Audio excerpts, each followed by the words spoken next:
Quello che mi piacerebbe che rimanesse come elemento fondamentale di questa tradizione, di questa storia, è il senso di responsabilità nazionale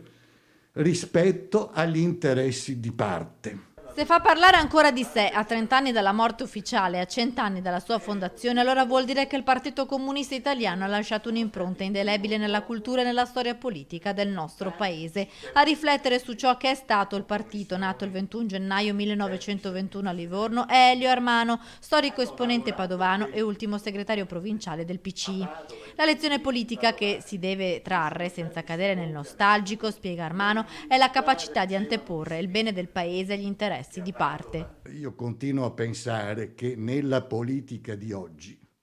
sia rimasto ben poco dell'insegnamento, della riflessione, di quella esperienza storica che è di tutti, anche della destra, secondo me devono riflettere tutti, e bisogna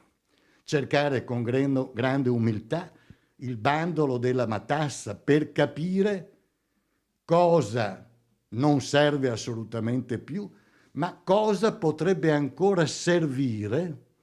se non altro sotto il profilo della riflessione culturale. Padova e il 1984 rappresentano un anno cruciale per il PC. In Piazza della Frutta Enrico Berlinguer venne colpito da un ictus e morì 4 giorni più tardi in ospedale. Armano era sul palco con lui.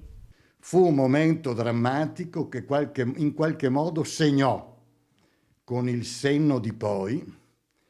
la fine di un percorso che dopo venne a maturare qualche anno dopo, quando, sotto la spinta delle rovine del blocco dell'est europeo dell'Unione Sovietica, venne giù tutto quell'impalcato e venne giù